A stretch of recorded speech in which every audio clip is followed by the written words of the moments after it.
UP का भदोही ज़िला अपनी खूबसूरत कालीनों के लिए सिर्फ देश में ही नहीं बल्कि विदेश में भी मशहूर है। यहाँ लगभग 65,000 कारीगर सिर्फ कालीन बनाने का काम करते हैं।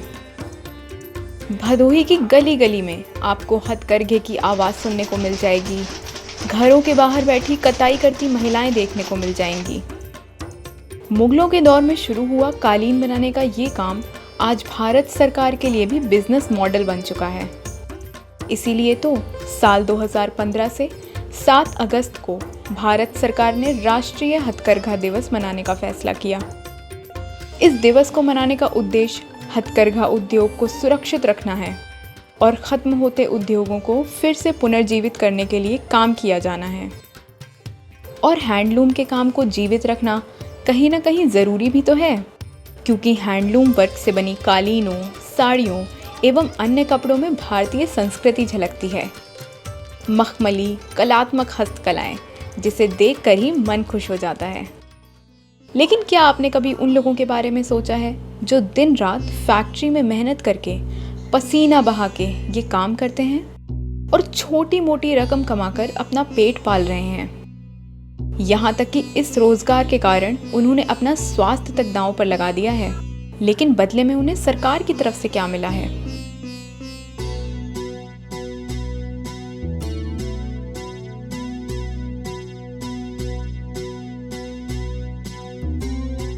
अब जैसे ये है ना, इसमें गर्दा उड़ता है,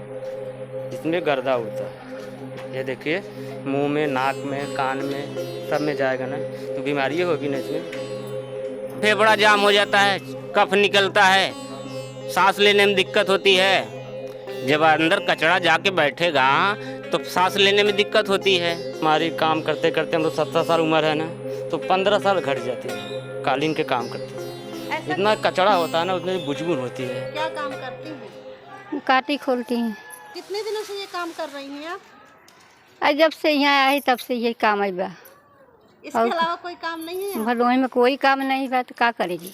जब आवत है भाई, अब गर्दा माटी जाता ही बा है काम करते हुए, तो ऐसे अपन खांसी फांसी आए फिर अपन दवाई इलाज करिए सब। कालीन के काम में किस तरह से आप लोगों के स्वास्थ्य पे असर पड़ता है? कालीन काम में क्या है कि इसमें जो कचरा, धूल, मिट्टी, रोवां निकलता है, वो सांस के द्वारा अंदर जाता है, फेफड़ा जाम करता है, मतलब सर्दी जुकाम भी होता है, उससे नुकसान करता है फिर। हाँ, इसीलिए सब बीमार होते हैं। क्या करें, यहाँ मजबूरी है, काम करना है, कालीन काम है और कोई तो है नहीं काम यहाँ, इसीलिए सब लोग परेशान हैं, इसी में बझे हैं। जैसे मान लीजिए अगर 200 कंपनियाँ हैं ना, तो 3 कंपनियाँ हैं जो इलाज अगर वहाँ पर थे तो इलाज करवा दिए, उसके बाद वो इलाज नहीं करवाते। अब देखा यार वहाँ झरता है ना, कुछ में कुछ उधरा के इस कपड़ा ओढ़ना पड़ा था, सर पे पड़ा था, शरीर पे हो जाता बाटे, खाने पीने में भी पड़ जाता, खा भी लिया जाता, कितना बचाव रखबे। सरकार ने हैंडलूम कारीगरों के लिए हथकरघा बुनकर व्यापक कल्याण योजना जैसी कई अन्य योजनाएं तो चलाई हैं, जिसकी मदद से बुनकर समुदाय को स्वास्थ्य सुविधाओं से जुड़ा बीमा मिल सकता है। लेकिन इन योजनाओं का लाभ क्या बुनकरों को मिल पाता है, ये बड़ा सवाल है। मात्र 200-300 रुपए के लिए भदोही के बुनकर कारीगर रुई और धागों की धुनक धूल के बीच दिन रात मेहनत करते हैं और फैक्ट्री या स्वास्थ्य विभाग की तरफ से उन्हें कोई अतिरिक्त लाभ भी नहीं मिलता है।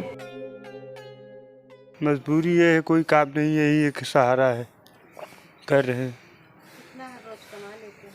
300-400 रोज। लेकिन जिस तरह से आप गर्दे में भरे हुए हैं, मैं देख रही हूँ, यही गर्दा आपके मुंह में, नाक में, सब जगह जाता है, तो किस तरह की बीमारियों का डर होता है? अरे मैडम जी क्या करें, कोई काम ही नहीं, बस ऐसे ही कर खा रहे हैं, जिए पड़े हैं।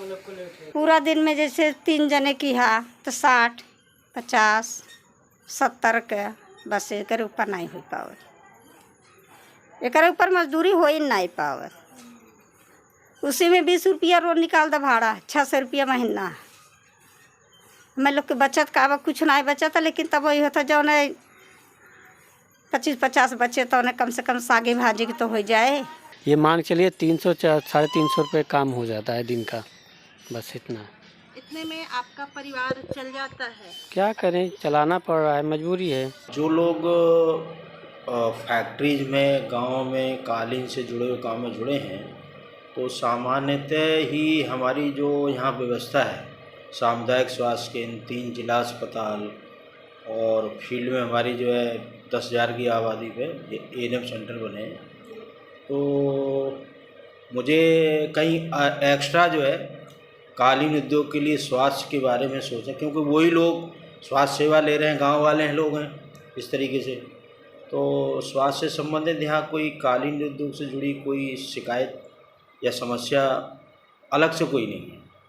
सर कभी वैसे आपकी तरफ से कुछ बचाव के लिए या टीम निरीक्षण करने जाते हो कभी ऐसा हुआ? नहीं, अभी तक तो ऐसा मौका नहीं मिला कि फैक्ट्री का निरीक्षण करने स्वास्थ्य से संबंधित कोई अधिकारी और फैक्ट्रीज में गया हो। सूज से संबंधित डस्ट जो है वो सांस में जाएगी तो ये तो पक्का है कि टीबी तो एक जानी पहचानी बीमारी लोग समझते हैं। फेफड़े की और सारी बीमारी हैं और वो भी बीमारियां हो जाती हैं जो फैक्ट्री से जुड़ी होती हैं, और जो खनिज पदार्थों की फैक्ट्री होती है उसी के साथ जो ये फाइबर वाला है। तो यहाँ पे टीबी के केसेस जो हैं हमारे यहाँ, जो हमारी यूनिट यहाँ पे जिला क्षय रोग अधिकारी की उसमें चल रही है, तो कोई ऐसा फिरोजाबाद की तरह ऐसा यहाँ नहीं है। हाँ, फिरोजाबाद में ज़्यादा है, फिरोजाबाद में ज़्यादा है, और वही इसलिए कि वो लोग जो है गर्म और धुआं निकल रहा है और बेचारे जो है उनको दमा की बीमारी और जो होती हैं बीमारियाँ वो होती है, उसका टीबी का भी शायद इंसिडेंस वहाँ ज़्यादा है, यहाँ सामान्य है। किस तरह के बचाव होने चाहिए इस कंपनियों के काम में लोग काम कर रहे हैं जो डस्ट है उससे?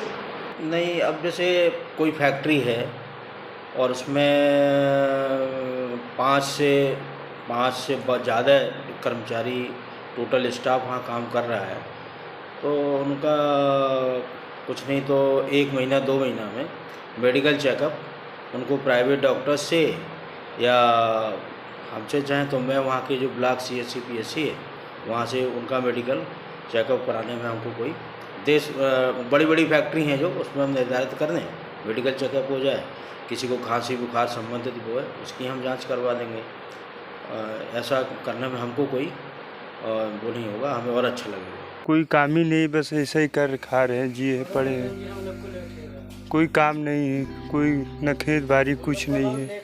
टीबी की बीमारी हो जाता है, सीना पिराते हैं, पखुरा पिराते हैं, हम लोग दवा करते हैं। दवा करते जब ज़्यादा मजबूर हो जाए था तो बेबस हो के छोड़ दे था, काम तब न कर, तब जो आटत बाटत था खाई थे जी थे।